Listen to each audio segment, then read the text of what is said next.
Les voy a mostrar un libro, quizá alguno de ustedes lo tiene, sobre todo si han sido alumnos en clases anteriores mías. Este libro, ¿verdad? Que se llama Fundamentos de Química Orgánica, de Paula Yurkanis. En el último de sus capítulos habla un poco, ¿verdad? Respecto acerca de lo que es el metabolismo. Recordemos que este es un libro de química orgánica, así que no lo ves con el detalle con que nosotros hemos visto cada una de las familias de biomoléculas que hemos considerado, pero aquí, si ustedes se fijan en el capítulo 19, está lo que es la química del metabolismo, ¿verdad? Entonces, antes de comenzar, como les decía, de lleno, con lo que sería el metabolismo de las proteínas y el metabolismo de los carbohidratos, que son los que vamos a ver por cuestión de tiempo. Quizá recordar, ¿verdad? Algunos conceptos que ya los hemos visto en nuestras clases de biología y quizá lo hayan vuelto a repasar, ¿verdad? En el caso de anatomía y fisiología, recordemos que cuando nos referimos al metabolismo, pues el metabolismo hace referencia a una serie de reacciones, ¿verdad? Aquí podemos leer la definición, ¿verdad? Las reacciones que llevan a cabo los organismos vivos para obtener la energía que necesitan y sintetizar los compuestos que requieren se conoce en forma general como metabolismo. Esa es la razón por la cual vamos a comenzar con las proteínas, ¿verdad? Porque ya vimos cómo es que se sintetizan las proteínas. Mirábamos que justo esta última parte del tema de ácidos nucleicos concluía, ¿verdad? La traducción con lo que es la síntesis de las proteínas en el ribosoma, ¿verdad? Entonces ahora lo que vamos a ver es la otra parte. Cómo es que nuestro cuerpo podría obtener energía a partir de las proteínas, ¿verdad? Pero pensar que todo este conjunto de reacciones que se llevan a cabo en nuestro cuerpo para obtener energía y para sintetizar nuevos compuestos es lo que nosotros conocemos como metabolismo. Como estamos hablando de dos procesos, quizás se recordarán, ¿verdad? Que el metabolismo se divide en dos partes, lo que es el catabolismo y lo que es el anabolismo, ¿verdad? Aquí tenemos lo que sería la representación, ¿verdad? Esquemática de lo que son ambos procesos. El catabolismo, pues, implica, ¿verdad? La conversión de moléculas complejas en moléculas más simples con la consecuente obtención de energía porque se van a romper enlaces, ¿verdad? Al pasar de grandes moléculas de estos polímeros que nosotros hemos visto, al romperse esos enlaces, pues se va a liberar energía. En el caso del anabolismo, entonces el anabolismo implica pasar de moléculas simples a moléculas más complejas. Son procesos inversos, ¿verdad? Entonces las moléculas simples deberán de irse uniendo y esa formación de enlaces pues va a requerir absorber energía, ¿verdad? Entonces esto, pues, tener claro estas dos ideas, ¿verdad? Entonces aquí, pues bueno, ¿con qué comienza el metabolismo? El metabolismo se dice, perdón, el catabolismo se dice que tiene cuatro partes, que son estas que nosotros podemos ver aquí, ¿verdad? Representadas. La etapa 1, que es la digestión. Recordemos que decíamos, ¿verdad? El catabolismo lo que va a hacer es convertir moléculas complejas en moléculas más simples. ¿Cómo obtenemos estas moléculas nosotros más complejas? Pues las obtenemos a través de la dieta, ¿verdad? Y por lo tanto, lo primero que deberá de ocurrir es que esas moléculas complejas que hemos visto, las grasas, los carbohidratos, las proteínas deberán de digerirse, es decir, estos biopolímeros, estas grandes cadenas, deberán de romperse en sus constituyentes más simples, ¿verdad? Entonces, en el caso de las proteínas, pues como resultado de la digestión, lo que nosotros vamos a tener son los aminoácidos. En el caso de los carbohidratos, como resultado de la digestión, vamos a tener los monosacáridos y como resultado de la digestión específicamente de las grasas. Recordemos que aquí ya hemos explicado, ¿verdad?, que grasas no es sinónimo de lípidos. Grasa hace referencia a un tipo de lípido en particular, que son los triglicéridos, cuando se encuentran en estado sólido a temperatura ambiente, que suele ser nuestra mayor ingesta de lípidos, ¿verdad? Es decir, si uno se pone a pensar de todos los lípidos que vimos, ¿cuál es el que nosotros más ingerimos? Pues los que más ingerimos son las grasas. Deberíamos de ingerir más los aceites, pero solemos ingerir más la grasa, ¿verdad? Y ya decíamos, las grasas van a estar constituidas son ésteres de ácidos grasos y glicerol, ¿verdad? O sea que como producto de esa digestión vamos a tener los ácidos grasos. Luego, la segunda etapa va a implicar la conversión de estos productos, ¿verdad?, de la digestión en especies que puedan transformarse o que directamente se conviertan en un compuesto que pueda entrar al ciclo de Krebs, que es la tercera etapa del metabolismo, ¿verdad? Entonces, en el caso de los ácidos grasos, en esta segunda etapa, por un proceso que se conoce como beta oxidación, los ácidos grasos son convertidos en acetil coenzima A, y la acetil coenzima A pues es es uno porque son dos los reactivos que inician, ¿verdad?, el ciclo de Krebs. La acetilcoenzima A es uno de ellos. En el caso de los monosacáridos, lo vamos a ver hoy, ¿verdad? Los monosacáridos, previo a poder convertirse en acetilcoenzima A para entrar al ciclo de Krebs, deberán de sufrir lo que se conoce con el nombre de vía glicolítica o glicólisis, perdón, que convierte los monosacáridos en piruvato. Luego el piruvato es convertido en acetilcoenzima A para entrar al ciclo de Krebs. En el caso de los aminoácidos, pues como hemos dicho, hay 20 aminoácidos, dependiendo de la estructura que tengan. Algunos de esos aminoácidos serán convertidos en piruvato, algunos de esos aminoácidos se transformarán en acetilcoenzima A, y hay incluso algunos de esos aminoácidos que pueden ingresar directamente sin sufrir ninguna modificación al ciclo de Krebs. Luego la tercera etapa, pues como les decía, es el ciclo de Krebs, que ese es el nombre por el que probablemente ustedes lo vieron en sus clases de biología, pero que realmente, pues químicamente hablando, se conoce como el ciclo del ácido cítrico, ¿verdad? Porque con él es que comienza la reacción, ¿verdad? Y este ciclo, que es un conjunto de 8 reacciones, a través del cual se obtiene dióxido de carbono. Recordemos que este proceso quizá ustedes lo recordarán con el nombre de respiración celular, ¿verdad?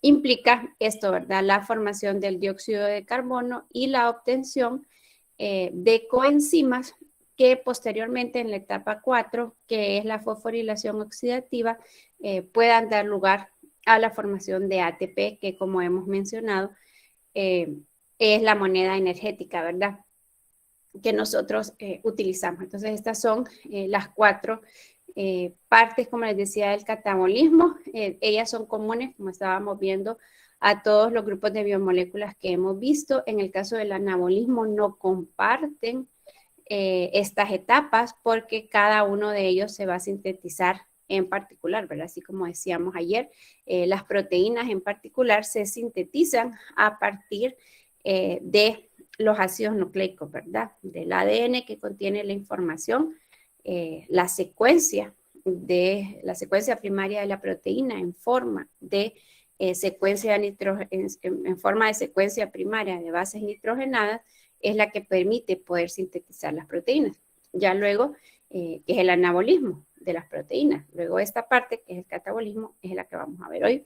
Y también lo vamos a ver para el caso de los carbohidratos, ¿verdad? Aquí solo para que lo tengan claro, porque no nos va a ajustar el tiempo para poderlo ver todo. Esta es la famosa acetilcoenzima, bueno, parcialmente, ¿verdad? Porque aquí no estamos viendo la estructura de la coenzima A, pero pensar que este acetil pues hace referencia a este grupo que vemos aquí de color amarillo.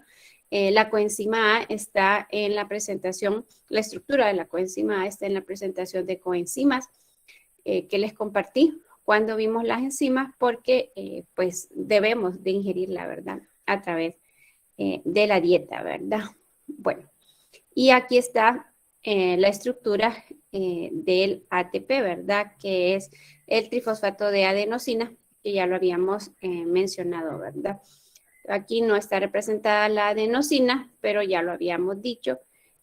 La adenosina, que es un glicósido, un nucleósido, perdón, tiene la base nitrogenada de la adenina unida a una ribosa y luego esa ribosa está unida a 3 grupos fosfato, ¿verdad? Y ahí pues el ATP juega un papel muy importante, ¿verdad? Por el hecho de que tiene un excelente grupo saliente, lo vamos a ver cuando miremos el metabolismo de los carbohidratos, es el ATP, el que en el primer paso, ¿verdad? De la vía glicolítica implica la conversión de la glucosa en glucosa 6-fosfato.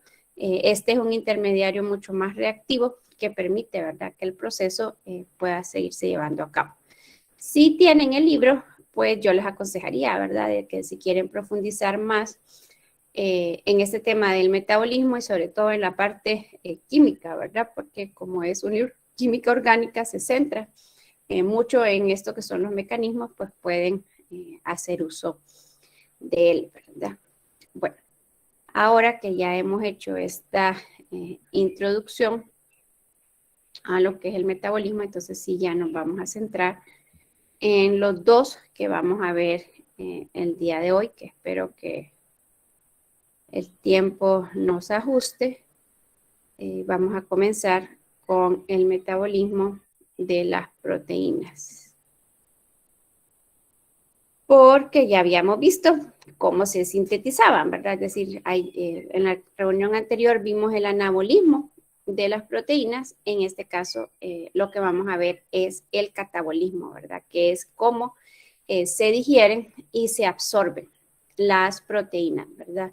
Entonces, bueno, hemos dicho que la primera parte del metabolismo es la digestión, ¿verdad?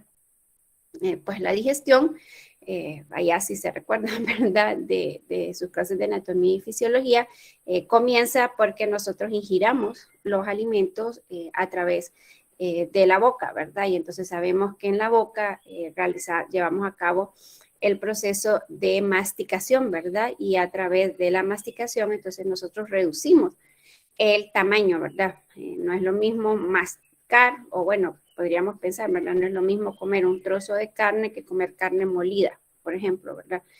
Ya la carne molida, pues ya ha sufrido un proceso previo, justo, ¿verdad? De reducción del tamaño de la carne, ¿verdad?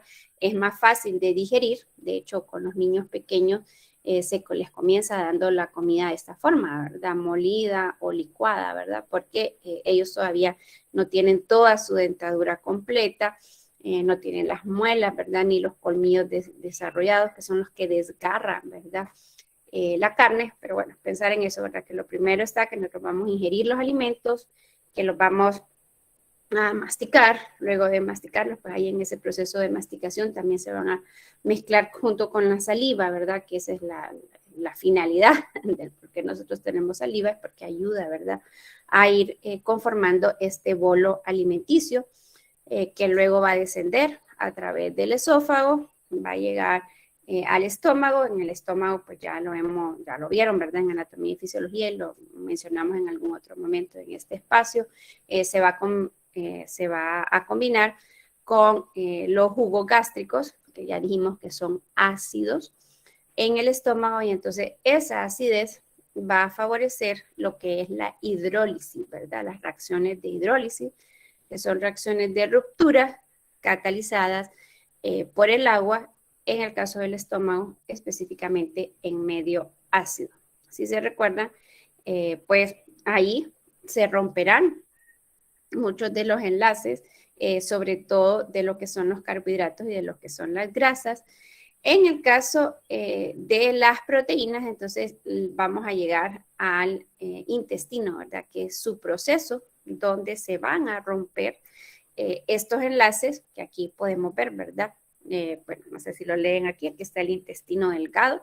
Aquí es donde se va, que es la siguiente parte, ¿verdad? Después del estómago, pues los alimentos, el bolo, sigue fluyendo hacia lo que es el intestino delgado. Es en el intestino delgado donde estas proteínas que nosotros que hemos consumido, cuando hemos tomado leche, por ejemplo, un huevo o hemos comido carne, pues lo que tenemos es esta secuencia, ¿verdad? De aminoácidos que pueden ver ustedes aquí. Y hay un conjunto de enzimas que se conocen con el nombre de proteasas pancreáticas. Son producidas en el páncreas, son liberadas en el intestino delgado y es en el intestino donde se comienzan a romper estos enlaces, ¿verdad? O sea, que en el caso de las proteínas, la digestión de las proteínas, esa ruptura que decíamos, ¿verdad? Pasar de los polímeros a los monómeros, se lleva a cabo en el intestino delgado y es llevado a cabo por acción de estas enzimas. Si se recuerdan, en el caso de las proteasas, habíamos dicho que las proteasas eran ejemplos de hidrolasas, cuando habíamos visto los tipos de enzimas y decíamos que para las proteasas había una subclasificación específica dependiendo si los enlaces que rompían, perdón, si los enlaces peptídicos que rompían estaban en medio de una cadena o si el enlace que rompía era específicamente un enlace era un enlace de un aminoácido que está en un extremo y estos eran los términos que habíamos utilizado, ¿verdad? Las endopeptidasas y las exopeptidasas. Ejemplos de exopeptidasas son las carboxipeptidasas A y B que rompen el enlace específicamente en el extremo N-terminal. La carboxipeptidasa A va a romper enlaces en el extremo N-terminal cuando el aminoácido N-terminal sea la alanina, la isoleucina, la leucina o la valina. Son específicas, ¿verdad? Es una característica que habíamos mencionado de las enzimas, su especificidad. En el caso de la carboxipeptidasa B, va a romper un enlace de un aminoácido N-terminal cuando ese aminoácido N-terminal sea la arginina o sea la lisina, ¿verdad? Luego tenemos otras tres, ¿verdad? Enzimas que estas no rompen enlaces de los extremos, sino que rompen enlaces en medio de las cadenas. Tenemos lo que es la tripsina, la quimoptricina y la elastasa.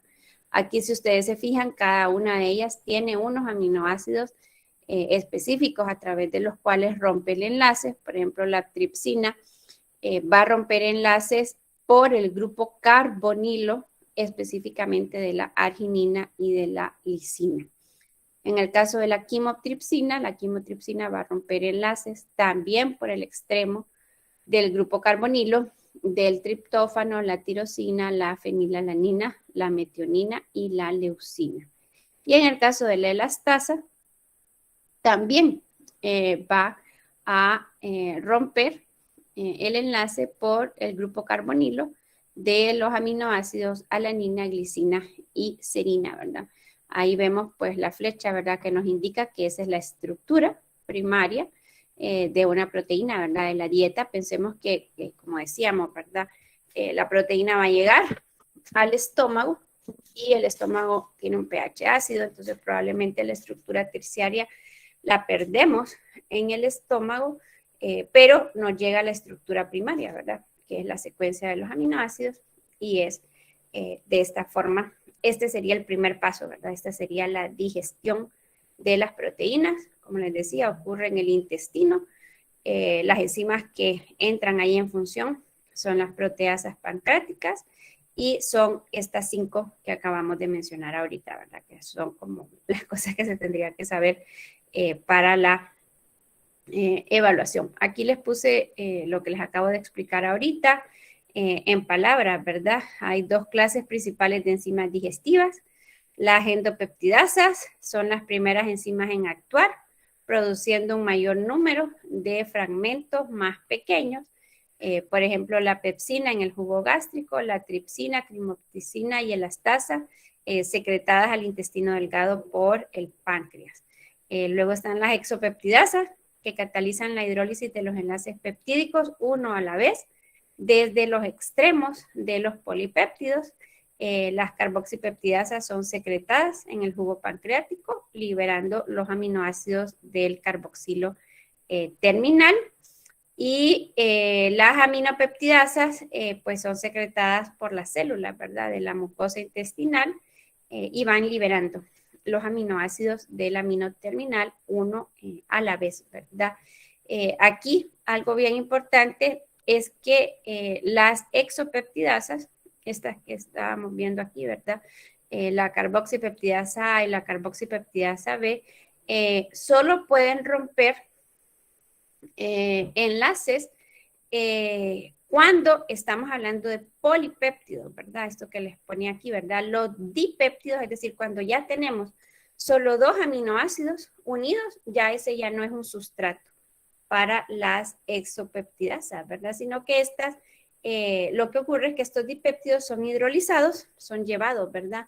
No sé si se recuerdan esto del borde en el cepillo de las células, no sé si lo vieron, ¿verdad?, en anatomía y fisiología, de la mucosa intestinal, que se le suele ver ahí como unos dientecitos, ¿verdad?, como unos cepillitos, pues hacia ahí es que se dirigen esos dipéptidos, porque las exopeptidasas no pueden, ¿verdad?, actuar sobre ellas.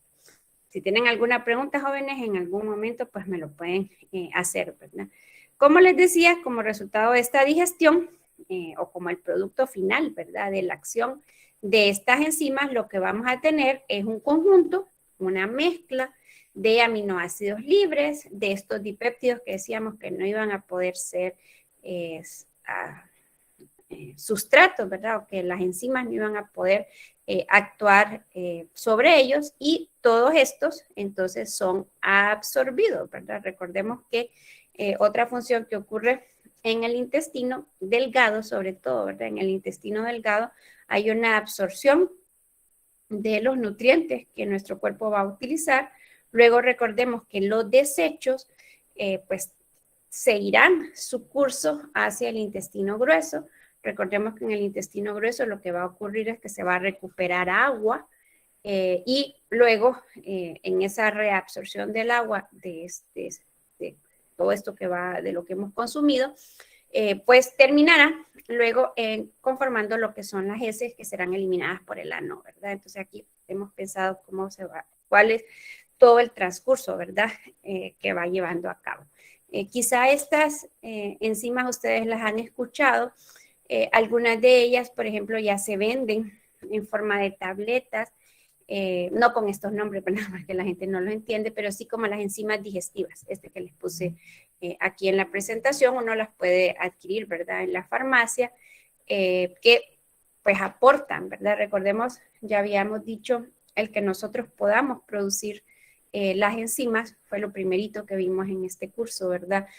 Hay ciertos aminoácidos que son esenciales, que si usted no tiene una buena dieta, pues no los va a poseer. Estas enzimas que requieren de estos aminoácidos, pues no se van a sintetizar, y entonces puede ser, ¿verdad?, que usted tenga esta dificultad, dijéramos, para poder digerir ciertos alimentos. Uno puede consumir, ¿verdad?, lo que serían estas enzimas, y ayudan, cumplen el mismo proceso que las que son producidas por usted, ¿verdad? Bueno, entonces este fue el primer paso, que es la digestión. Luego decíamos, el segundo paso implicará la conversión en una especie que pueda ser transformada en un reactivo que puede entrar al ciclo de Krebs. Decíamos, algunos aminoácidos podrán entrar directamente a la tercera etapa, que es el ciclo del ácido cítrico, ¿verdad?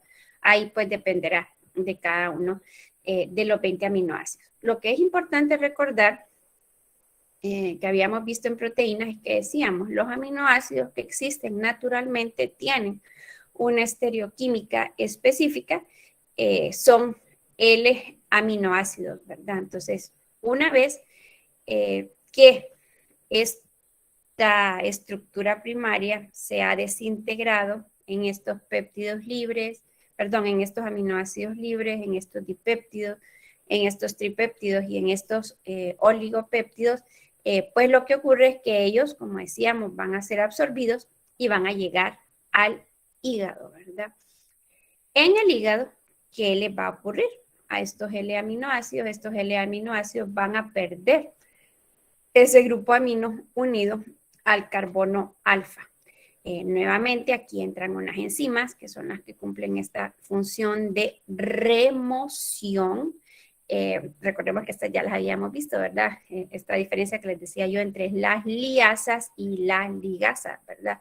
Las liasas son las que remueven grupos, ¿verdad? Entonces aquí podemos tener estas enzimas, perdón, tenemos estas enzimas que tienen el nombre específico de aminotransferasas o transaminasas, ¿verdad? Entonces, ¿cuál es la función o qué es lo que realizan, verdad? Estas enzimas es que colectan, dijéramos de alguna forma, estos grupos aminos, ¿verdad? De los aminoácidos y los transfieren a lo que es el alfa-cetoglutarato. El alfa-cetoglutarato es un intermediario del ciclo del ácido cítrico y entonces lo que ocurre aquí es que estas enzimas, estas aminotransferasas que les decía yo, van a transferir este grupo amino desde el aminoácido hasta el alfa-cetoglutarato y cuando ya se une este grupo amino a él, que lo podemos ver aquí, ¿verdad? Esta es una reacción de reducción. Carbonilo se reduce a un carbono, ¿verdad? Que queda ahí con hidrógeno y con el grupo amino que se conoce con el nombre de glutamato. ¿Y qué es lo que queda del aminoácido? Del aminoácido lo que queda es este alfa-cetoácido, ¿verdad? Tiene este grupo que es el cetoácido, ¿verdad? Porque tiene el grupo cetona y tiene el grupo carboxilo, ¿verdad? Entonces, esto es lo que hacen estas enzimas. Van removiendo, van recolectando todos estos grupos aminos y lo van transfiriendo a este alfa-cetoglutarato para convertirlo en glutamato, ¿verdad? Entonces, este glutamato funciona como un donante de grupos aminos para las vías biosintéticas que requieren, ¿verdad? Grupos aminos, recordemos que estos grupos aminos son muy importantes porque, como decíamos, las bases nitrogenadas pues tienen nitrógeno, ¿verdad? Entonces ocupamos tener esta fuente de nitrógeno, ¿verdad? Y por eso es que esa es la función que cumple él. Anda como transportando, ¿verdad? Los grupos aminos a lo largo de todo el cuerpo a donde se requieran, ¿verdad? Entonces, ¿qué hay que tener pues presente de esto, ¿verdad? De que si bien el amoníaco es un derivado del nitrógeno alfa-amino de los aminoácidos, el amoníaco es altamente tóxico, ¿verdad? Para nuestras células, los tejidos lo que hacen entonces es que lo convierten en el nitrógeno amídico de la glutamina, que ya no es tóxico, ¿verdad? Esa es una transformación, ¿verdad? Que se lleva a cabo en nuestro cuerpo. Posteriormente, esa glutamina es desaminada. Aquí tenemos, la tenemos como ácido glutámico, ¿verdad? Pero recordemos que la glutamina es la que ya tiene bueno, no sé si se recuerda, ¿verdad? De los aminoácidos, hablábamos de el ácido aspartico y estaba la asparagina, el ácido glutámico y está la glutamina, ¿verdad? Entonces aquí está la estructura de lo que es el ácido, ¿verdad? Lo que ocurre aquí es que hay una desaminación, es decir, se pierde este ácido glutámico, pierde este grupo amino, se separa, ¿verdad? Como un ion amonio y este ácido glutámico queda como un cetoácido, eso que decíamos, ¿verdad? Tiene la porción del ácido carboxílico y tiene el grupo carbonilo de las cetonas, ¿verdad? ¿Cuál es la ventaja de esta desaminación? Es que al perder estos grupos aminos, este ácido glutámico, entonces lo que nos queda es un esqueleto de carbonos alfa-cetoácidos, de los cuales pues luego estos podrán, ¿verdad? Entrar directamente al ciclo del ácido cítrico porque hay varios que son intermediarios, ¿verdad? De ellos, dependiendo de quién sea, ¿verdad? El cual nosotros tengamos. Bueno, y el producto final de la síntesis, del catabolismo de las proteínas es la urea, ¿verdad? Entonces sabemos, bueno, aquí dice cataclismo, perdón, el corrector y no me fijé, ¿verdad? La urea es el producto final principal del catabolismo, no del cataclismo, del catabolismo del nitrógeno en los seres humanos. Aquí está el ciclo de la urea, pero les quiero poner este video a ver si les parece divertido a ustedes. Bueno, a mí sí me pareció divertido y por eso se los quise traer. Espero que les guste. ¿Lo están viendo ya o no lo están viendo? Sí, Lick, sí la vemos. ¿Lo están viendo? Ok.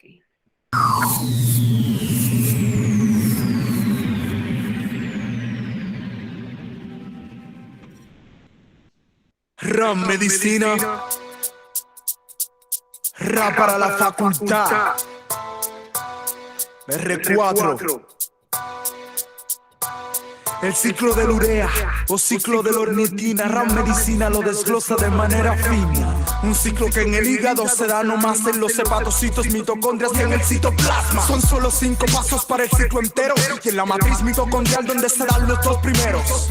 Y en el citosol se desarrolla el resto con la reacción más importante de esto inicia esto. El CO2 más el amonio entran en contacto, reacción para formar el carbamoil fosfato. Y como sucedió, como pasa por esa enzima, carbamoil fosfato sintetasa, requiriendo de un cofactor N-acetilglutamato alostérico activador, así como lo escuchas o como lo ves, y para esta reacción se necesitan 2 ATP. Entonces llega la ornitina, que con él carbamoil fosfato se combina y esta combinación determina el sustrato del tercer paso, que es la citrulina, y la enzima por la que esta reacción se desenlaza es la ornitina transcarbaminasa. Aquí la citrulina sale al exterior, emigra de la mitocondria y trabaja en el citosol. A la citrulina se le agrega el aspartato y forma el arginosuccinato, pero un detalle del aspartato quiero dejar, también es generado en la matriz mitocondrial. Continúa en el ciclo y no se retrasa. La arginosuccinato sintetasa, que es la enzima que en esta reacción se ve y adivina que requiere del uso de un ATP. El arginosuccinato forma el fumarato. Ahí párate un rato, que el silbato suene si me falta un dato. Arginosuccinasa es la enzima del acto y forma la arginina, quinto paso, último sustrato. Disculpe, doctor. Sí, dime, colega. Creo que le faltó una información sobre el fumarato. Sí, a eso iba. Este elemento que se produce puede salir del ciclo y a la mitocondria se introduce. ¿Y su utilidad cuál es? Puede ser un intermediario para entrar en el ciclo de Krebs. Continuemos con la arginina, que se va a convertir una parte en urea, otra en ornitina. Por la enzima arginasa es la conversión, y te daré un dato antes de que acabe la canción. La urea sintetizada de la arginina se va al riñón y luego es excretado por la orina, y la ornitina a la mitocondria retornando unido al carbamoil fosfato sigue trabajando.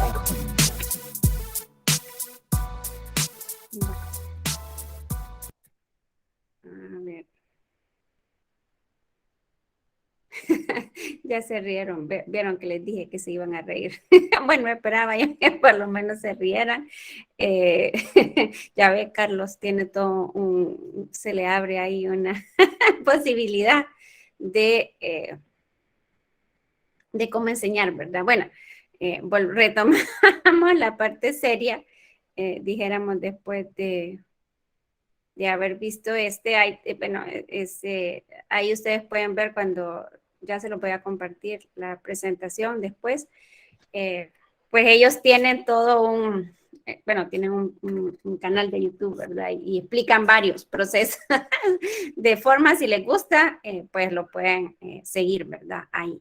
Bueno, pero la idea del por qué se los traje, además de despertarlo un poco, es que tengamos claro, ¿verdad? Que ahí lo explican muy bien, me gusta a mí, porque hace referencia, aquí más o menos se ve en la imagen, no sé si lo logran ver bien, pero está este círculo de color azul, ¿verdad? Que representa la mitocondria, que es donde comienzan, aquí podemos ver lo que es el ciclo completo de las reacciones, ¿verdad? Por esa es la razón por la cual se llama ciclo de urea. No sé si ya lo habían visto en anatomía y fisiología, pero bueno, comienza el ciclo en el mitocondria, es un ciclo que se lleva a cabo en dos zonas de la célula, ¿verdad? Diferentes. Uno es en el mitocondria, las primeras dos reacciones ocurren en el mitocondria, de la reacción 3 hasta la última, ¿verdad? Que es la quinta, se llevan a cabo en el citosol, ¿verdad? Ahí en el video pues nos mencionaban únicamente los nombres. Aquí podemos ver nosotros lo que ya son las estructuras, ¿verdad? Aquí, pensar que en ese video tiene algunos detallitos, ¿verdad? Dicen que directamente el amoníaco reacciona con el dióxido de carbono. Recordemos que realmente en nuestro cuerpo no anda, o sea, sí anda en el dióxido de carbono, pero realmente él viaja como ion bicarbonato, ¿verdad? Que es una especie más neutra. Y lo que ocurre es que este amoníaco junto con el ion bicarbonato, entonces forman esta estructura que es la que se conoce como el carbamoil fosfato. Y aquí lo podemos, bueno, habría que tener claro la estructura del ácido, perdón, del ion bicarbonato. Recordemos que tiene un carbono que está formando un doble enlace con el oxígeno, que es este que vemos aquí, ¿verdad? Este doble enlace carbono-oxígeno. Luego, este carbono está unido a un oxígeno más y este se une con un grupo fosfato que proviene de aquí del ATP. Ahí espero que luego cuando tengan la presentación ustedes se fijen bien, están los colores, ¿verdad? El verde, este NH2 que proviene del amoníaco, este grupo carbonilo que proviene del ion bicarbonato y este grupo fosfato que proviene del ATP, ¿verdad? Y esta es la estructura del carbamoil fosfato. Luego ahí en el video nos mencionan, ¿verdad? Cuál es el nombre de la enzima que cataliza esta reacción por la cual este carbamoil fosfato se convierte en lo que es la citrulina, que es la que sale, ¿verdad? Aquí podemos ver estos círculos de color amarillo que representarían más o menos como las puertas, dijéramos, ¿verdad? Por aquí es por donde sale la citrulina. Luego esta citrulina reacciona con el aspartato para formar el arginino succinato. Luego este arginino succinato, si ustedes se fijan acá, pues hay esta ruptura, ¿verdad? De este enlace, esta separación, para formar lo que es el fumarato. Luego este fumarato se transforma en la arginina. Aquí esta transformación que sufre, ¿verdad? La arginina implica la pérdida de lo que ya es la molécula de la urea, ¿verdad? Y entonces ahí lo mirábamos en el video. Posteriormente, pues la urea se dirigirá hacia el riñón y luego nosotros lo expulsaremos, ¿verdad? A través de la orina y así es como nosotros eliminamos este exceso, ¿verdad? Porque lo que tenemos que tener claro es esto, ¿verdad? Es decir, nosotros ingerimos las proteínas en la dieta, estas que mirábamos, ¿verdad? Algunos de esos grupos aminos los vamos a utilizar para formar los otros productos, los otros compuestos, ¿verdad? Nitrogenados que hay en nuestro cuerpo, pero si hay un exceso de nitrógeno, entonces, ¿qué es lo que va a ocurrir? Ese exceso de nitrógeno se va a eliminar, ¿verdad? A través, que bueno, que ya decíamos, ¿verdad? Este amoníaco para nosotros es tóxico. Entonces, si hay mucho amoníaco, nosotros lo que vamos a hacer es que lo vamos a transformar en una especie que sea menos tóxica para nosotros y la vamos a eliminar, ¿verdad? Y en este caso, pues esa es la urea. Luego, pues aquí lo que les he mencionado yo, ¿verdad? Nuestro organismo es una fábrica recicladora muy buena, ¿verdad? Es decir, aquí la ornitina, que fue con la que comenzamos, se vuelve a formar y como mirábamos ahí en el video, pues vuelve a entrar al mitocondria y vuelve a reaccionar, ¿verdad? Es decir, no es que se están generando nuevas ornitinas cada vez, ¿verdad? No, sino que la estamos volviendo a reutilizar cuando este urea se separa, ¿verdad? De lo que es la arginina, ¿verdad? Y en el video nos mencionaba que había una conexión, ahí cuando le suena el pito, ¿verdad? Uno de los pitos y le dice alto, algo puede ocurrir ahí, y es que este glutamato que decíamos acá, pues puede continuar, ¿verdad? En esto de lo que es el ciclo de la urea, pero también puede entrar este alfa-cetoglutarato a lo que es el ciclo del ácido cítrico, ¿verdad? Entonces están conectados entre sí ambos ciclos, ¿verdad? Y se conectan a través del fumarato que se forma en el ciclo de la urea y es captado en el CAT, que es el ciclo del ácido cítrico, como les decía yo, ¿verdad? Y luego el oxalato del ciclo del ácido cítrico se puede transaminar y pasar a aspartato, que dona el grupo amino en el ciclo de la urea, ¿verdad? Entonces, esto que les mencionaba yo, ¿verdad? De esta fábrica recicladora, lo que permite, ¿verdad? La conexión entre estos dos ciclos es que reduce el costo de energía, ¿verdad? Porque la oxidación del fumarato a oxaloacetato proporciona un NADH mitocondrial que equivale a 3 ATP. Y si se recuerdan, pues ahí en el video, cuando lo vuelvan a ver, ¿verdad? Ahí les va diciendo en cuáles de las reacciones del ciclo de la urea se requiere ATP y cuántos ATP se necesitan, ¿verdad? Entonces, el hecho de que estos dos estén conectados entre sí, pues tiene esta ventaja, ¿verdad? De la reducción del costo de energía. Bueno, entonces, ¿cómo se producen los aminoácidos que no son esenciales? Porque ya habíamos visto, cuando habíamos visto las proteínas, que hay algunos aminoácidos que tenemos que ingerirlos a través de la dieta, que eran los esenciales. Pero, ¿qué pasa con los otros que no son esenciales, ¿verdad? Entonces, bueno, pues aquí justo algunos de los compuestos que ya hemos mencionado, el oxaloacetato, el piruvato, sufren modificaciones que nos permiten ir formando, ¿verdad? Y entonces aquí, si ustedes se fijan, lo que va ocurriendo es que se van o removiendo grupos o se van adicionando grupos, ¿verdad? Para poder ir sintetizando lo que son cada uno de los aminoácidos. Aquí, por ejemplo, vale la pena explicar de la fenilalanina. Si se recuerdan, la fenilalanina es un aminoácido esencial, nosotros no podemos producirlo. La tirosina ya no lo es. Si ustedes aquí se fijan, la diferencia entre la fenilalanina y la tirosina únicamente es este grupo hidroxilo, ¿verdad? Entonces podemos pasar de la fenilalanina a la tirosina por una reacción de oxidación. No sé si lo logran ver aquí. El oxígeno, pero lo que basta es esto, ¿verdad? Esta tirosina, por eso a veces es considerada como un aminoácido semi-esencial. No sé si se recuerdan del artículo que leíamos al inicio, porque resulta que esta tirosina, aunque se puede sintetizar en nuestro cuerpo, requiere de la fenilalanina, ¿verdad? Entonces, si no hay fenilalanina, no va a haber tirosina, aunque la tirosina la podríamos sintetizar nosotros. Bien, no sé si tienen alguna pregunta o alguna duda. Un poco rápido, pero pues he tratado de hacerles el resumen lo mejor posible. ¿No hay dudas? ¿Cuándo es el examen, Lick?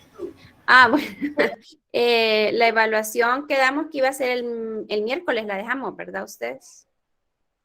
Sí. Que lo apunté, pero ya no encuentro el papelito donde lo apunté. ¿Verdad que habíamos quedado que iba a ser el miércoles? ¿O alguien de Sí, licenciada, el miércoles y el lunes, bueno, este lunes que viene, para los que necesitan reponer algún examen. Sí, yo me voy a poner en contacto con los de porque la reposición no tienen todos derecho, ¿verdad? Sino que solo son los que no pudieron hacer un examen y que presentaron la excusa. Pero sí, bueno, si no se conectaron, en la reunión anterior les había dicho que el lunes es feriado.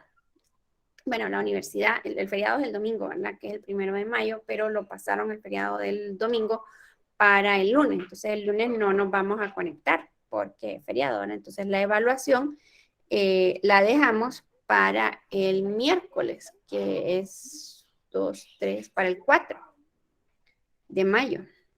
Y habíamos dicho que en esa evaluación pues iba a entrar lo de los ácidos nucleicos que vimos y lo que miráramos el día de hoy de metabolismo. Y eso era lo que iba a hacer ahorita, era compartirles el enlace de esta presentación que acabamos de utilizar para que ya la tengan ahí de un solo.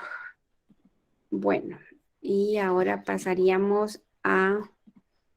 bueno, pero mi pregunta era si tenían alguna pregunta de del catabolismo de las proteínas. ¿No? Bueno, pues entonces seguiríamos con el catabolismo de los carbohidratos.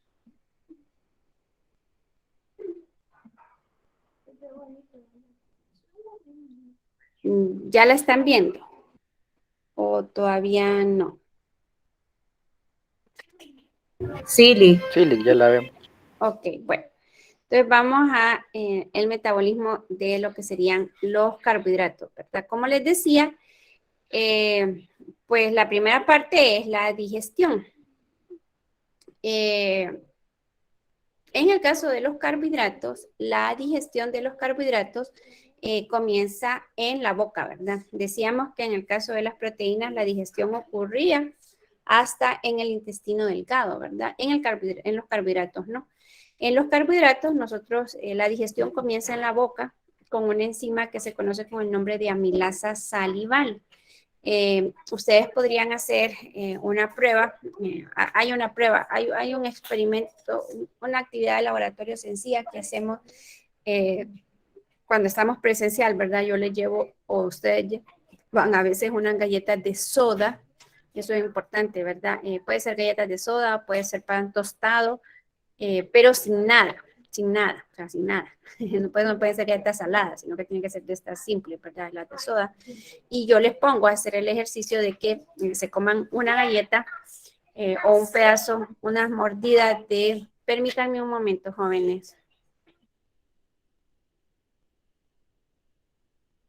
Que ustedes mastiquen lentamente esta galleta o este pedazo de pan y procuren ir percibiendo cómo cambia.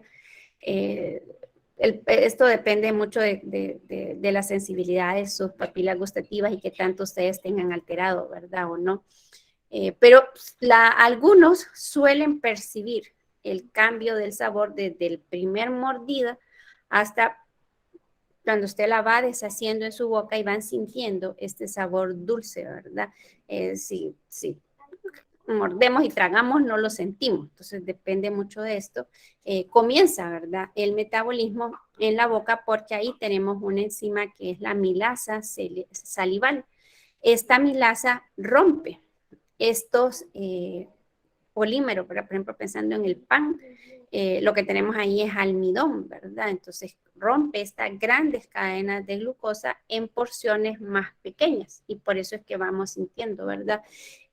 Este sabor dulce ahí, ¿verdad? Entonces una vez que usted lo ha masticado, que como ya decíamos, llegaba al estómago y demás, lo primero, y ya, bueno, en el estómago pues ya tenemos, ¿verdad? Este medio ácido que les decía yo, se van a romper todos los enlaces de la glucosa y entonces vamos a tener un montón de glucosas libres. Entonces, ¿qué les va a ocurrir a esas glucosas libres? La glucosa no es un compuesto que puede entrar al ciclo del ácido cítrico, entonces debe de transformarse, ¿verdad? Y ahí en lo que leíamos en el libro decíamos, ¿verdad?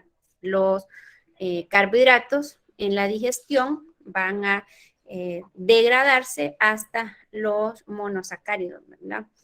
Y luego estos monosacáridos van a sufrir una serie de reacciones para convertirse en piruvato y luego el piruvato será transformado en acetilcoenzima A. Y les mencionaba, la reacción se conoce con el nombre de glucol. Bueno, aquí depende del libro y de la fuente de internet que ustedes busquen. Lo pueden encontrar como glucólisis, lo pueden encontrar como glicólisis, lo pueden encontrar como vía glicolítica. son sinónimos para el mismo proceso, ¿verdad? Es el proceso por el cual la glucosa se convierte en piruvato, un proceso donde se produce, ¿verdad?, una pequeña cantidad de energía. Bueno, ya vi que tengo que cambiarla la presentación. Bueno, entonces la glucosa puede tener dos rumbos, que se convierte en piruvato o que se convierte en lactato.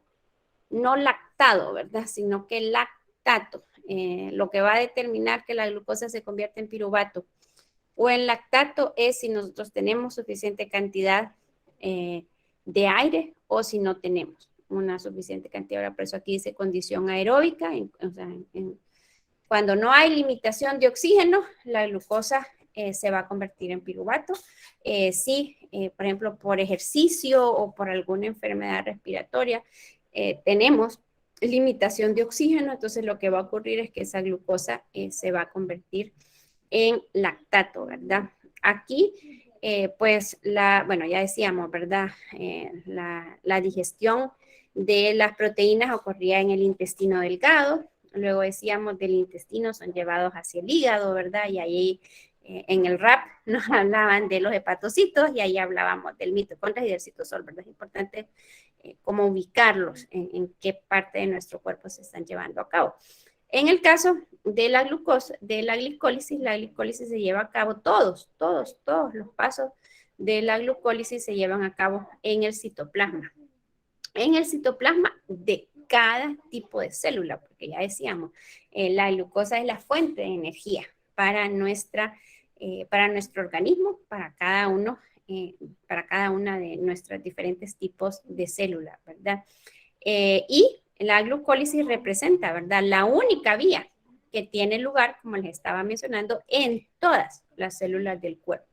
Que estábamos explicando ahorita, ¿verdad?, el ciclo de la urea únicamente ocurre en un tipo de células en particular. En este caso no, ¿verdad? La glucólisis ocurre en todas las células del cuerpo y para los eritrocitos, por ejemplo, representa la única fuente de energía, ¿verdad? Es decir, en el caso de los eritrocitos, solo a través de la vía glicolítica van a poder obtener energía. Y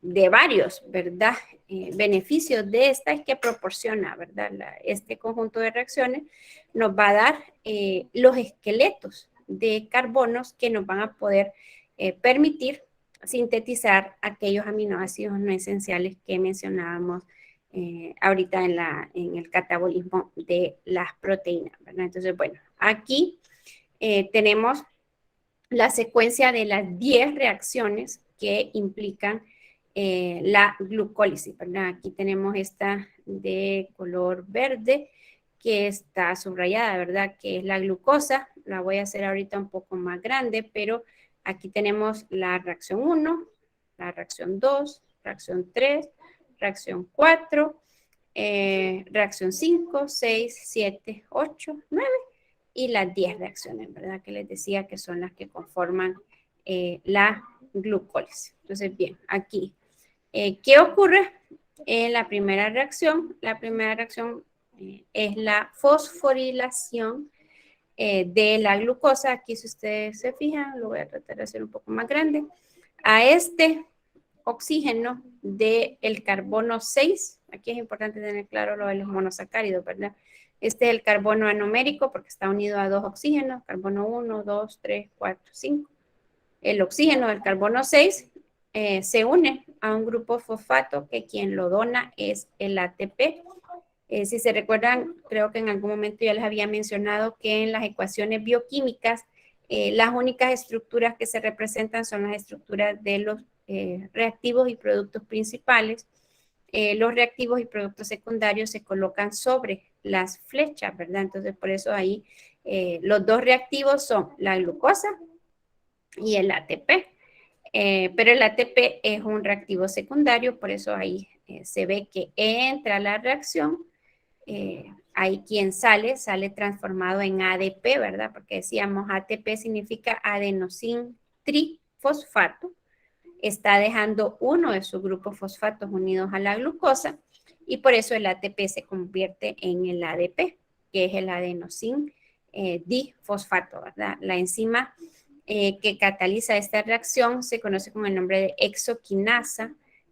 Las quinasas son una familia de enzimas que se especifican o que se dedican específicamente a reacciones de fosforilación. O sea, ya vamos a ir viendo, hay otras fosforilaciones más adelante en la glucólisis, siempre aparece una quinasa. Es decir, ya ahora se tendría que venir, ¿verdad? Cuando lean por ahí, una quinasa es una enzima que siempre cataliza una reacción de fosforilación, ¿verdad? Entonces la glucosa se convierte en la glucosa 6-fosfato. Luego esta glucosa 6-fosfato se convierte en la fructosa 6-fosfato. Recordemos que decíamos en carbohidratos la glucosa es una aldosa, la fructosa es una cetosa. Tienen el mismo número de átomos de carbono, pero tienen diferentes grupos funcionales, ¿verdad? Entonces aquí lo que ocurre es una reacción de isomerización. Si se recuerdan, decíamos las cetosas ciclan en anillos de 5 miembros y por eso vemos aquí, ¿verdad? Que pasamos de un anillo de 6 miembros a un anillo de 5. Si tuviéramos tiempo miraríamos cada uno de estos mecanismos, pero no nos lo permite esta vez. Así que solo por eso les puse aquí las estructuras, ¿verdad? Tienen el mismo número y tipo de átomos, pero diferentes grupos funcionales, ¿verdad? Entonces, esta es la segunda reacción, la cataliza una fosfoglucosa isomerasa. Luego aquí, si se fijan, aparece otra quinasa. No tiene el mismo nombre de la primera, pero es una quinasa, ¿verdad? Aquí decíamos que en la primera reacción la enzima es una exoquinasa porque estamos fosforilando a una molécula de 6 carbonos, que es la glucosa. Aquí, a quien estamos fosforilando, pues es a una fructosa que ya tiene un grupo fosfato, ¿verdad? Por eso se llama fosfofructoquinasa, ¿verdad? Aquí nuevamente entra un ATP, deja su grupo fosfato y entonces aquí, si ustedes se fijan, pues como resultado de esta reacción se forma la fructosa 1,6 bisfosfato porque tenemos 2 grupos fosfatos. Hasta aquí la reacción viene implicando una única molécula, ¿verdad? Una glucosa que se convierte en una glucosa 6-fosfato, una glucosa 6-fosfato que se convierte en una fructosa 6-fosfato, una fructosa 6-fosfato que se convierte en una fructosa 1,6 bifosfato. Pero en la siguiente reacción, lo que va a ocurrir es una ruptura, ¿verdad?, de la molécula y por eso aquí, si ustedes se fijan, la fructosa 1,6 bisfosfato tiene 6 átomos de carbono, que son los que vemos ahí, las esferas de color grises. Tiene 6 átomos de oxígeno, que son las 6 esferas que vemos de color rojo, y tiene los 2 grupos fosfatos, que son esas esferas que vemos de color amarillo. Luego, si ustedes se fijan, ya ahí ya tenemos 2 moléculas diferentes, es decir, la molécula se partió por la mitad. Ahí pueden ver el gliceraldehído 3-fosfato, que está del lado izquierdo, tiene 3 carbonos, 3 oxígenos, un grupo fosfato. Y tenemos la dihidroxiacetona fosfato. Si se recuerdan, este mecanismo ya lo vimos, la conversión de la dihidroxiacetona fosfato en gliceraldehído 3-fosfato por la enzima triosa fosfato isomerasa.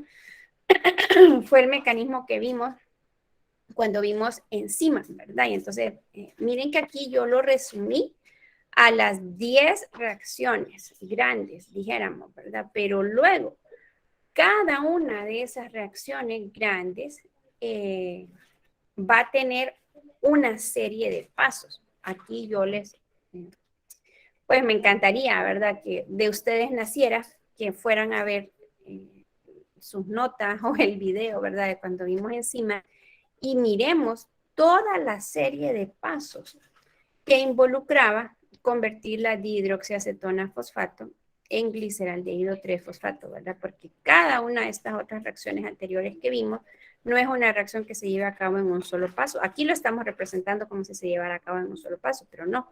La enzima está catalizando esa reacción a través de una serie de pasos, ¿verdad? Y para tenerlo, que no se nos olvide. Pero bueno, a partir de acá, de la reacción número 5, si se recuerdan, aquí decíamos, ¿verdad? Reacción 1, reacción 2, reacción 3.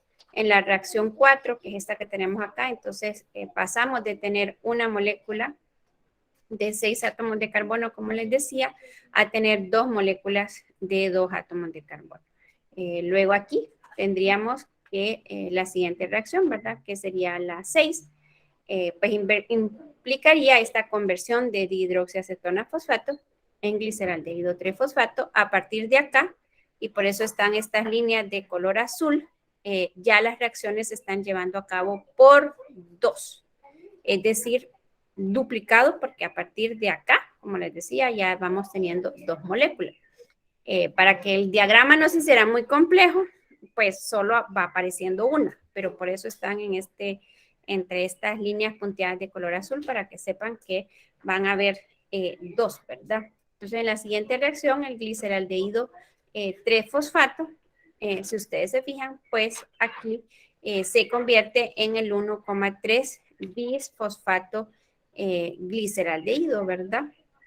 Aquí ustedes me podrían decir, ay, bueno, Lick, pero porque aquí no aparece una quinasa si pasamos de tener un grupo fosfato a tener 2 grupos fosfato. Porque, como les decía, las quinasas son enzimas que catalizan la fosforilación cuando quien está donando el grupo fosforilo es un ATP. Aquí, si ustedes se fijan, es cierto, se está incorporando un grupo fosfato, pero no lo está donando el ATP. Quien lo está donando es el dihidrógeno fosfato, ¿verdad? Entonces, por eso es que la enzima tiene un nombre diferente.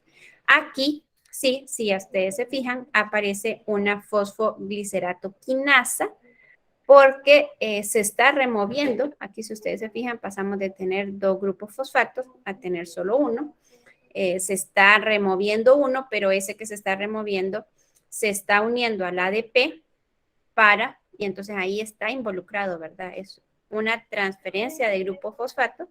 En las anteriores, el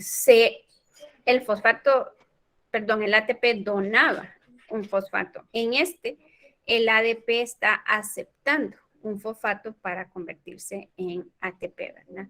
En la siguiente, bueno, y ahí ustedes pueden ir analizando qué es lo que va ocurriendo, ¿verdad?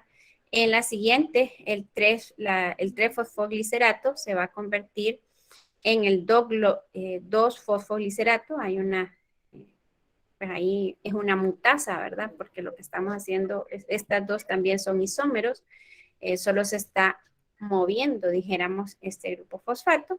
Luego aquí tenemos una reacción de deshidratación. Si ustedes se fijan, ¿verdad? Hay una pérdida de una molécula de agua. La enzima que cataliza la reacción es una enolasa para formar el fosfoenolpiruvato, y finalmente pues este fosfoenolpiruvato va a ceder su grupo fosfato, se vuelve a formar ATP para formar lo que es el piruvato, ¿verdad? Eso que decíamos acá. La glucosa se convierte en piruvato cuando hay presencia de oxígeno a través de esta serie de 10 pasos. Aquí están las leyendas, ¿verdad? Para que, por si hay alguien que se pierda, ¿verdad? En algún momento al estudiarlo. Importante aquí son que hay unas reacciones que son irreversibles. Aquí está, miren. Estas flechitas que están de color naranja, ¿verdad? Representan esto. La reacción es irreversible. No, o sea, una vez que se ha formado la glucosa 6-fosfato, no podemos volver a tener la glucosa libre, ¿verdad? ¿Por qué? Porque esta reacción requiere mucha energía. Aquí se los puse, es muy exergónica, ¿verdad? Entonces hay una barrera energética que impide quitar este grupo fosfato para volver a la glucosa. Estas que tienen flechas con doble cabeza, pues aquí lo pueden ver, ¿verdad? Son reacciones reversibles. Aquí sí podemos pasar de la glucosa 6-fosfato a la fructosa 6-fosfato y viceversa. Aquí interesante, por ejemplo, pensar que la glucosa proviene, por ejemplo, de el azúcar, decíamos, ¿verdad? El azúcar es un disacárido formado por la glucosa y la fructosa. Entonces, ¿qué ocurriría? Y aquí es lo que quiero que vayan porque no nos da el tiempo, pero quisiera que se lo pudieran imaginar. Usted se toma un vaso de leche y a usted no le gusta la leche así normal, sino que se toma un vaso de leche con una cucharada de azúcar. O sea, en ese vaso de leche, con la cucharada de azúcar, usted tiene 3 monosacáridos. Creo yo que todos estamos claros, ¿verdad? Tiene glucosa, porque la glucosa está en el azúcar y está en la lactosa. Tiene fructosa, porque el azúcar es un disacárido de glucosa y fructosa.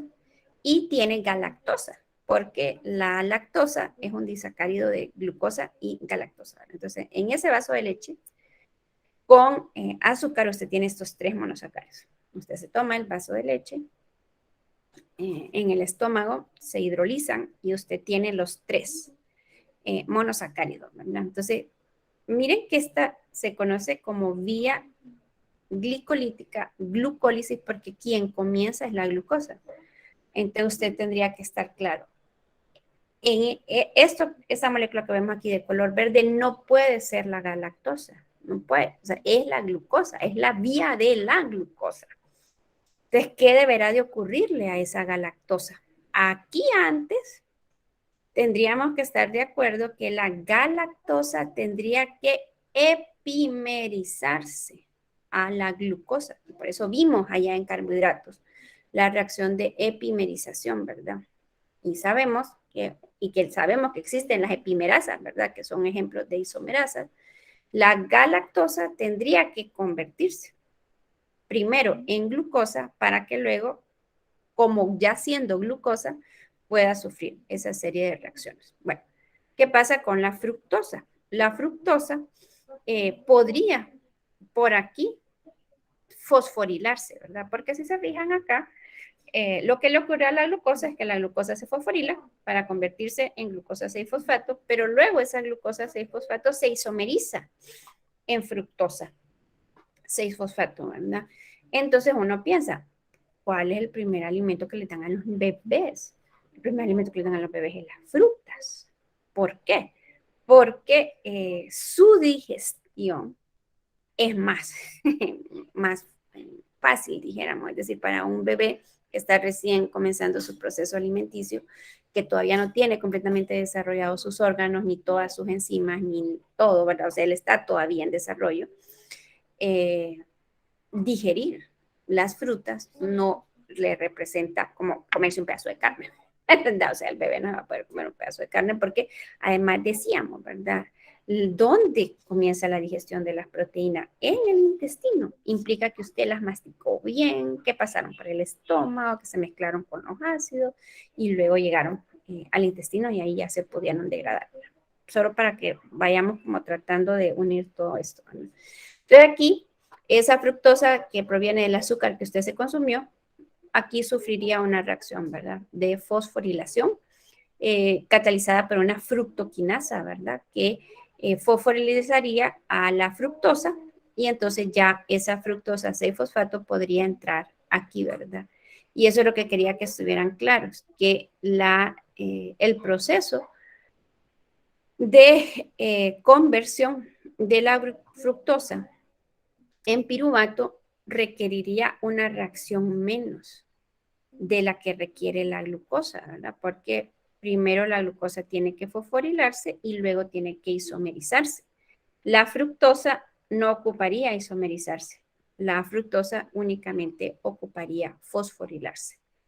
La galactosa, tendríamos que estar claros, para poder metabolizarse requiere una reacción más, que como decíamos, sería la epimerización, ¿verdad? La conversión de galactosa en glucosa. No sé si me siguen, jóvenes, en esto que les acabo de explicar ahorita. ¿O no? Más o menos. Bueno, espero yo que sí, ¿verdad? Bueno, aquí les puse en palabras por si no me pudieron seguir la copia mientras se los iba diciendo. Aquí está el detalle, ¿verdad? La glucosa se fosforila, la glucosa 6-fosfato, la enzima es la exoquinasa que divide el ATP en ADP y fosfato inorgánico, la reacción es irreversible. Bueno, y ahí ustedes lo pueden leer, está en la descripción de las 10, ¿verdad? Bueno, y como les decía, en condiciones anaeróbicas, entonces el piruvato se va a reducir a lactato. Ay, perdón, no me había fijado ustedes en la presentación. A lactato por la lactato deshidrogenasa. En condiciones aeróbicas, el piruvato pues va a entrar en el ciclo del ácido cítrico para una oxidación completa, ¿verdad? Y pues miraríamos ahorita lo que es el ciclo del ácido cítrico o como quizá ustedes lo conocen, como el ciclo de Krebs. Este es una serie de 8 reacciones que son cíclicas. Aquí pues tenemos que tener claro, ¿verdad? Que espero yo que el diagrama nos permita ver. Comenzamos con un reactivo y terminamos con un producto que es totalmente diferente, ¿verdad? Esta por eso se conoce con el nombre de vía y no con el nombre de ciclo, porque los ciclos, como en el caso de la urea, comenzábamos con la ornitina, ¿verdad? Entonces la ornitina se vuelve a formar y entonces podemos seguir y seguir y seguir y seguir y seguir, ¿verdad? En este caso la glucólisis no lo es. El ciclo de Krebs sí, ¿verdad? Entonces aquí, solo déjenme hacerlas un poco más grandes. El producto final de la glucólisis, como decíamos, es el piruvato. El siguiente paso que sufriría el piruvato sería convertirse en acetil coenzima A, que no es parte del ciclo del ácido cítrico, sino que por eso allá en el diagrama del libro teníamos, ¿verdad? Los monosacáridos se convertían en piruvato y luego el piruvato se convertía en acetilcoenzima A y era la acetilcoenzima A la que podía entrar al ciclo del ácido cítrico, ¿verdad? Entonces, esta acetilcoenzima A se convierte en un vínculo, en un eslabón, ¿verdad? Entre la glucólisis y el ciclo del ácido cítrico. Bueno, ¿cuál es la finalidad de todo un giro del ciclo del ácido cítrico? Como les decía yo, es la respiración celular, es producir 2 moléculas de dióxido de carbono.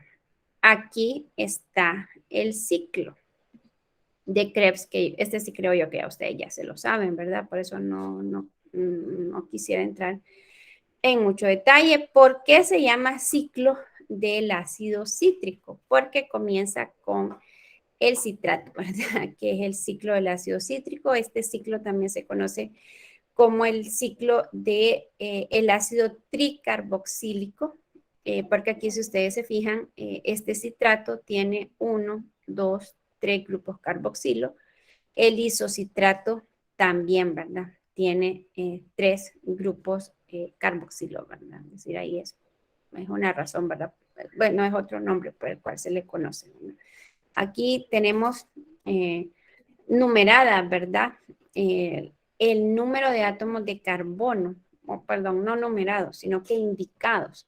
El número de átomos de carbono, la acetilcoenzima A tiene 2 átomos de carbono.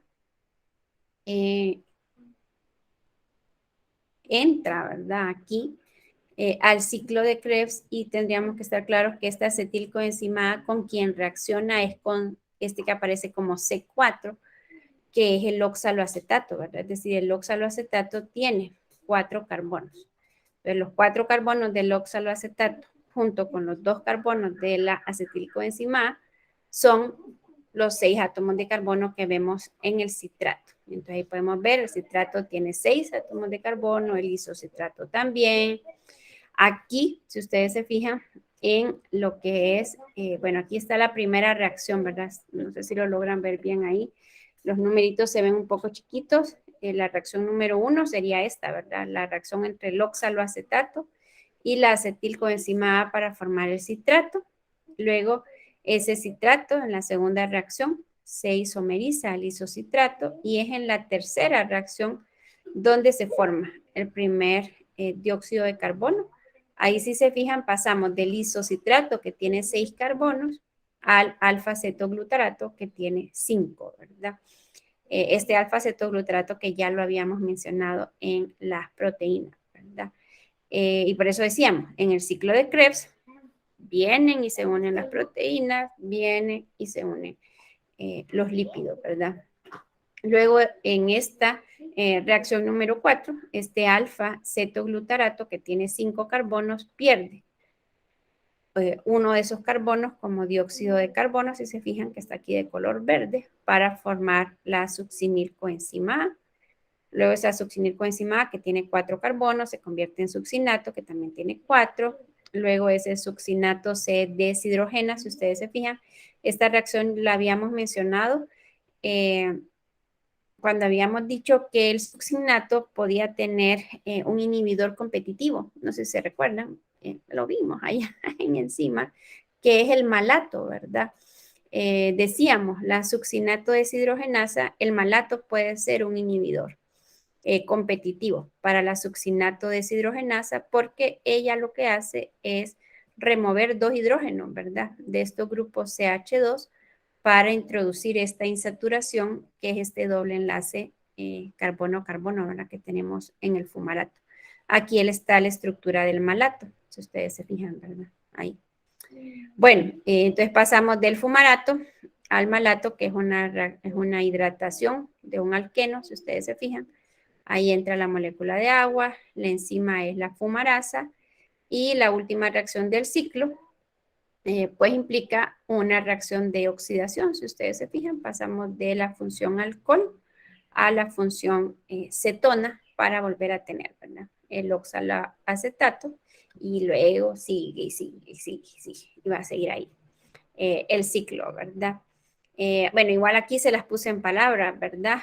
Cada una de lo que va pasando, ¿verdad? La subunidad del ácido acético, de la acetilcoenzima A, se combina con el oxaloacetato para formar una molécula de citrato. Y ahí están todas las explicaciones que ustedes la pueden ver. Además de que como les digo, yo sé que en biología lo ven con bastante detalle. No sé si hay alguna pregunta o alguna duda. ¿No? Ok, bueno. Y si se recuerdan, habíamos hablado de que qué pasaba con esas glucosas, con esas 400 glucosas cuando se comió usted las 5 tortillas, ¿se acuerdan que les decía el ejemplo? Y solo utilizó 100 de esas 500 glucosas que se comió. ¿Qué pasa con esas otras 400? Pues decíamos que se almacenaban, ¿verdad? ¿Y cómo se almacenan? Se almacenan como glucógeno, ¿verdad? Entonces, esa reacción, habíamos dicho allá en carbohidratos, que se conoce con el nombre de glucogénesis, porque estamos generando al glucógeno, ¿verdad? Entonces, aquí, si ustedes se fijan, la glucogénesis, bueno, esta que acabamos de ver ahorita, la glucólisis y el ciclo de Krebs son reacciones catabólicas. Pasamos de grandes moléculas a moléculas más pequeñas, perdón. Por ejemplo, aquí lo podemos ver, ¿verdad? Pasamos de una molécula de 6 carbonos a 2 moléculas de 3 carbonos, que es el piruvato, ¿verdad? Entonces, esta es un ejemplo de una reacción catabólica. Esta que estamos comenzando ahorita, la glucogénesis, sería un ejemplo de una reacción anabólica o de una vía anabólica, porque estamos hablando de pasar de moléculas simples, como es la glucosa, a una molécula más compleja, que sería el glucógeno, ¿verdad? Entonces decíamos, el anabolismo requiere energía, y ya decíamos cuál es la molécula energética, es el ATP, ¿verdad? Entonces se requiere un ATP por glucosa incorporada en la estructura polimérica ramificada, porque ya habíamos dicho, ¿verdad?, que el glucógeno es una estructura ramificada, tiene enlaces alfa 1,4 y tiene enlaces alfa 1,6, ¿verdad?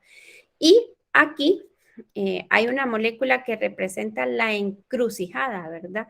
Esto que explicábamos aquí en la glucólisis, que decíamos, esta reacción es irreversible. Una vez que la glucosa sea fosforilado, ya no podemos volver a tener la glucosa libre. Entonces aquí vamos a ver que en la glucogénesis, ¿por qué? Esta glucosa 6-fosfato es un compuesto de encrucijada, ¿verdad? Entonces, bueno, esto aquí, si ustedes se fijan, el primer paso es compartido con la glucólisis, ¿verdad? Lo primero que va a ocurrir, no sé si se logra ver bien. Vamos a ver si la puedo hacer un poco más grande. Aquí, ¿verdad? Lo primero que le va a ocurrir a la glucosa, de esas 400 glucosas que sobraron cuando usted se comió la tortilla, esas glucosas se van a fosforilar. ¿Quién las va a fosforilar o quién va a donar, verdad? Ese grupo fosfato lo va a donar el ATP. Por eso aquí, si ustedes se fijan, la enzima también es una exoquinasa o glucoquinasa, dependiendo, ¿verdad? De ahí del libro que ustedes revisen. Nuevamente aquí, fijarnos, ¿verdad? Esta reacción es irreversible. Remover este grupo fosfato requeriría demasiada energía que el proceso no se lleva a cabo, ¿verdad? Aquí, el segundo paso es también una isomerización, pero no se hizo, bueno, decíamos que allá en la glucólisis la glucosa 6-fosfato se isomerizaba a fructosa 6-fosfato. Aquí también se isomeriza, pero no a fructosa, sino que se isomeriza a glucosa 1-fosfato, ¿verdad? Este grupo fosfato es por esta enzima, ¿verdad? Que es la glucosa fosfato mutasa, pasa de estar unida al oxígeno del carbono 6 a estar unida al oxígeno del carbono 1. Luego, aquí en esta reacción, si ustedes se fijan, lo que ocurre es que esta glucosa 1-fosfato se une a un nucleótido, ¿verdad? Que sería el uridín trifosfato, ¿verdad? El UTP, si se recuerdan ahorita de ácidos nucleicos, ¿verdad? Entonces, la uracil difosfato glucosa pirofosforilasa, entonces, ¿qué ocurriría? Fíjense, y esto es bien importante, ¿verdad? Porque uno suele pensar que solo el ATP es el único nucleótido que transfiere energía. No, también y sobre todo en este metabolismo en particular de los carbohidratos, el UTP también, ¿verdad? Puede transferir estos grupos fosfato, ¿verdad? Entonces queda el UDP unido al oxígeno del carbono 1, si ustedes se fijan, para formar la UDP glucosa, ¿verdad? Entonces uno se preguntaría o se podría preguntar, bueno, ¿y qué utilidad tiene o tendría que este nucleótido esté unido a este, ¿verdad? Pues bueno, si tenemos claro que lo que va a ir ocurriendo es que cada uno de estos va a ir formando un nuevo enlace con la cadena que se está construyendo, era lo que decíamos. El anabolismo requiere energía para pasar de moléculas simples a moléculas más complejas. Ajá. ¿Y de dónde viene esa energía?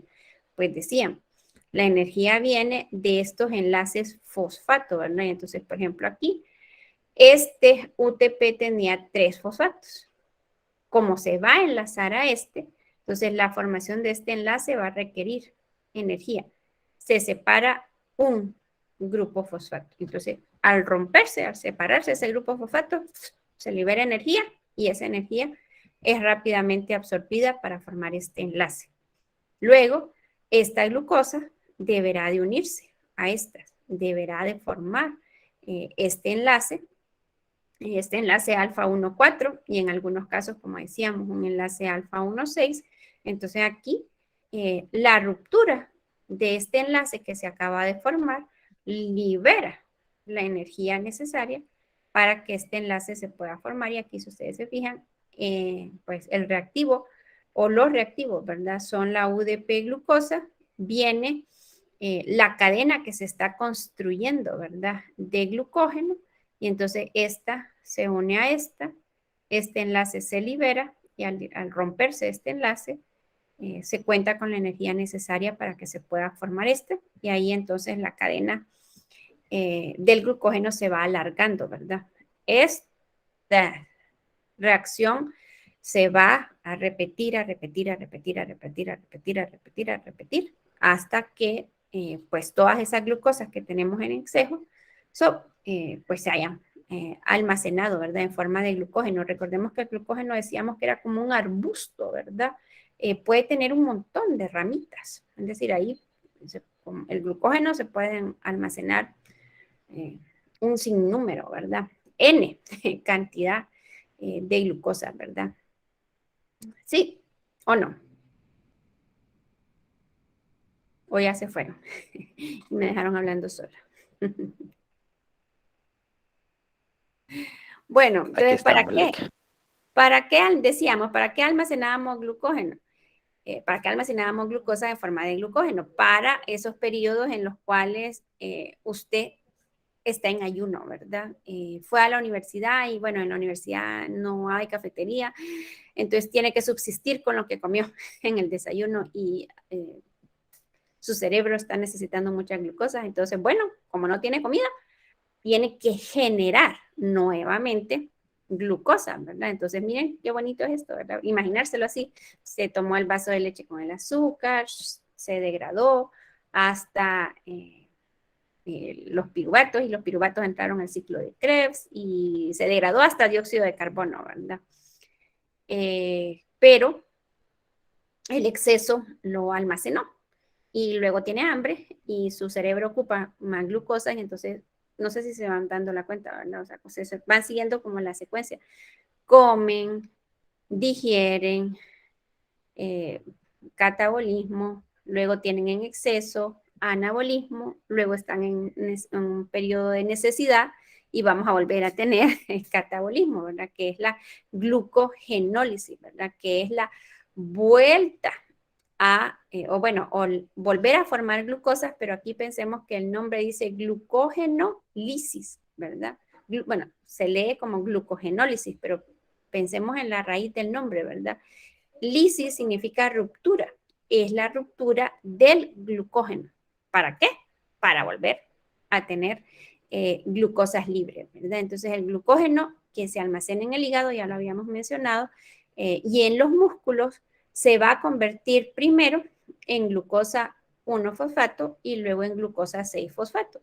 Esto que estábamos viendo aquí, ¿verdad? Decíamos, para que la glucosa se convirtiera en glucógeno, primero la glucosa tenía que convertirse en glucosa 6-fosfato y luego la glucosa 6-fosfato en glucosa 1-fosfato.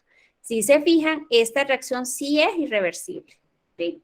Es por eso es que la glucogenólisis implica esto, la conversión primero en glucosa 1-fosfato y luego en glucosa 6-fosfato, ¿verdad?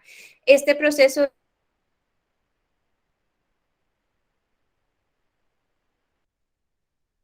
la epinefrina, que es una hormona producida por las glándulas suprarrenales, ¿verdad?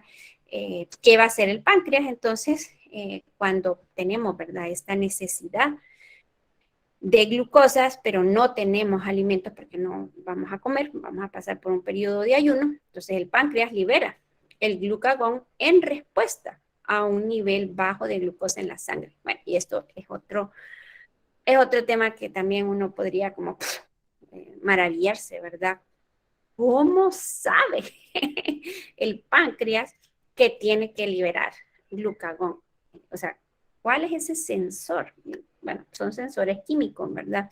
Que registran y que envían esta señal al cerebro, ¿verdad? Hay una disminución en la concentración de glucosa, eso genera una señal en el cerebro manda la señal al páncreas y el páncreas comienza a liberar, ¿verdad? El glucagón. Un apartado aquí, ¿verdad? Deberíamos de ir teniendo claro que hemos venido hablando del páncreas, decíamos, las enzimas pancreáticas que contribuyen al catabolismo de las proteínas y ahorita estamos hablando del páncreas como productor o liberador del glucagón.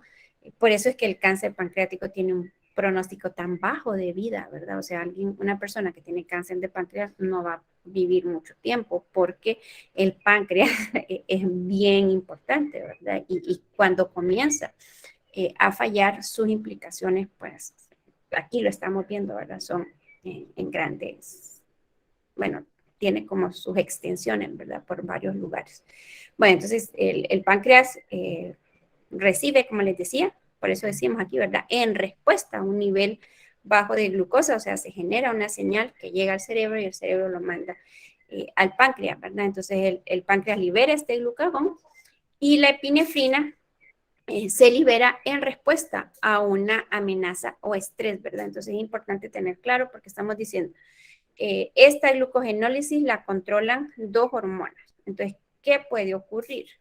Puede ocurrir que usted esté en un proceso de ayuno, porque estuvo todo el día en la universidad y no le quedó chance de ir a comprar nada a la cafetería ni preparar nada en su casa, entonces tiene que aguantarse, ¿verdad? El hambre durante todo el día, pero su cuerpo necesita energía para funcionar. Entonces va a venir en respuesta el glucagón, en respuesta a estos niveles bajos de glucosa. Luego, esa es una cosa, ¿verdad? Luego otra es que cuando usted va para la universidad, va caminando por la calle y ve que viene un hombre ahí, o mujer, ¿verdad? Ahora ya no hay diferencia, con una capucha y con algo que parece un cuchillo en la mano, y cada vez está caminando más rápido, acercándose a usted. Entonces, eso en usted lee esas señales, y también eso envía una señal al cerebro, ¿verdad? Que habíamos hablado del cortisol, que era una hormona esteroidal, ¿se recuerdan? Que decíamos que era la hormona del estrés. Entonces, usted reconoce, ¿verdad? Que alguien quiere venir a asaltar. Entonces, eso desencadena otras señales y otras respuestas, que entonces su cerebro dice, aquí ocupamos glucosa, porque nos va a correr, nos va a tocar correr, o nos va a tocar defendernos, o lo que sea, ¿verdad? Y eso, lo que sea que va a ocurrir, va a requerir de usted que requiera energía, ¿verdad? Entonces, por eso es importante tener claro cómo cada una de estas 2 hormonas estimula esta degradación del glucógeno para poder tener glucosa, ¿verdad? Una es, como les decía, en respuesta a una amenaza o un estrés, y la otra en respuesta a un ayuno que implica tener un bajo nivel de glucosa, ¿verdad?, en la sangre.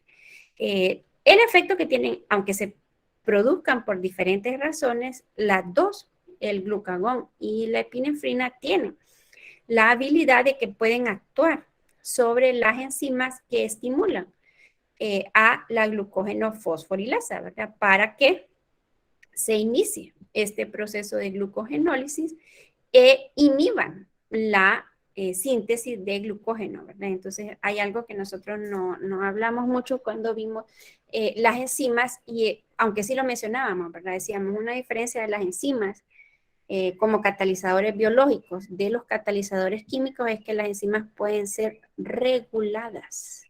Es decir, se les puede decir, ahorita actúa, ahorita no actúes. Y eso es lo que estamos diciendo ahorita, ¿verdad? Que tanto el glucagón como la epinefrina pueden estimular la glucógeno fosforilasa. Entonces, estimulan a esta, pero inhiben a la glucógeno sintetasa, es decir, estimulan la acción de una, pero provocan que la otra se inhiba, ¿verdad? Entonces, ¿por qué? Porque no queremos estar almacenando glucosas si estamos en ayuno, o no queremos almacenar glucosa si estamos en una situación de estrés, de que hay que correr por nuestra vida, ¿verdad? Entonces se cierra, como que ponen un operativo, ¿verdad? Entonces cierran esa ruta, y esa ruta, mientras no bajen esos niveles de cualquiera de estas 2 hormonas, del glucagón o de la epinefrina, esta ruta va a estar cerrada, es decir, se va a detener la glucogénesis, ¿verdad? Entonces, bueno, las primeras moléculas de glucógeno individuales, si se recuerdan, decíamos, esa es una ventaja del glucógeno, ¿verdad? El que esté muy ramificado significa que estas enzimas, esta que estábamos viendo aquí, ¿verdad? Muchas glucógeno fosforilasas pueden venir por estas ramificaciones y comenzar a romper esos enlaces, ¿verdad? Entonces, las primeras moléculas de glucosa individuales se hidrolizan a partir de la cadena, seguida de la adición de un grupo fosfato en el carbono 1. En el siguiente paso se forma la glucosa 6-fosfato, que es un compuesto transversal, porque la glucosa 6-fosfato está en la glucogénesis, está en la glucogenólisis y está en la glucólisis. Es decir, por eso es que esta glucosa 6-fosfato es un compuesto transversal. Está en varias rutas, en varias vías metabólicas simultáneamente, ¿verdad? Esto que les decía ahorita, la glucosa 6-fosfato es el primer paso de la vía de la glucólisis, si el glucógeno es la fuente de carbohidratos y si se necesita más energía. Si no se necesita energía de inmediato, entonces, ¿qué va a ocurrir? esa glucosa 6-fosfato se va a convertir en glucosa para distribuirla a la sangre, a varias células como las son las del cerebro, ¿verdad? Y entonces más o menos la glucogenólisis la miraríamos así, ¿verdad? Tenemos este glucógeno que está muy ramificado y entonces viene esta glucógeno fosforilasa y entonces comienza a acortar estas cadenas, si ustedes se fijan. Entonces ahora estas enzimas se conocen como enzimas desramificantes, es decir, lo que van haciendo es cortando, ¿verdad? Las ramificaciones hasta tener una cadena de glucosas lineales, ¿verdad? Para irlas luego separando, ¿verdad? Cada una de las glucosas para que estén como glucólisis libre, ¿verdad?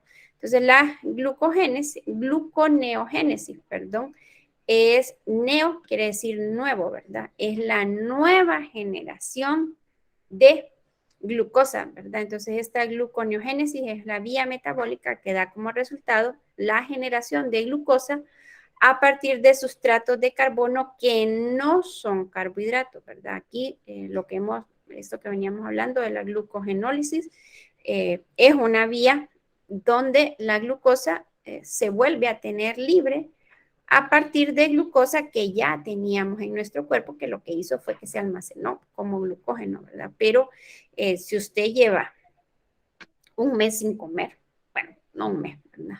No creo que podríamos aguantar tanto, pero una semana sin comer, por ejemplo, ¿qué es lo que va a ocurrir? Bueno, si ustedes vieron esta película de 127 horas, ¿verdad? Este que escalaba, que tuvo el accidente y se quedó en medio de las rocas, ¿la han visto o no la han visto? A veces las películas no sirven a ustedes para poner ejemplo cuando damos clase. Pues bueno, él se quedó ahí, ¿verdad? En medio de las dos rocas y no tenía nada para comer, ¿verdad? Por estas 127 horas, ¿verdad? Que les digo yo que fue lo que tardó en que alguien en que pudiera, ¿verdad? Salir de ahí. Entonces, bien, ¿qué pasa? Y bueno, y uno mira la película y la persona era deportista y todo esto, o sea, no era muy gordito, así como que tuviera una gran reserva, ¿verdad? Algo que nos hiciera pensar que tuviera una gran reserva. Entonces, ¿qué ocurre? Su cuerpo, como alguna vez quizá ustedes lo han escuchado, se comienza a comer a su cuerpo, ¿verdad? Una expresión que es un poco tétrica, ¿verdad? Pero eso es lo que ocurre, ¿verdad? Que cuando no hay glucógeno al cual podamos apelar para que nos dé glucosas, entonces nuestro cuerpo va a comenzar a sintetizar, a generar glucosas a partir de sustratos que no son carbohidratos, como el que ya vimos, el piruvato, como el lactato, como el glicerol o como incluso los aminoácidos, ¿verdad? Y este proceso, como les decía, ocurre durante periodos de ayuno, de inanición o de ejercicio intenso, ¿verdad? Y es un proceso que generar glucosa de sustratos que no son carbohidratos es un proceso que absorbe mucha energía, ¿verdad? Pero el cerebro, que es un órgano vital, ¿verdad? Para nosotros, solo puede vivir con glucosa. Es el único. Su única fuente de energía es la glucosa. Bueno, este sería el ultra mega super resumen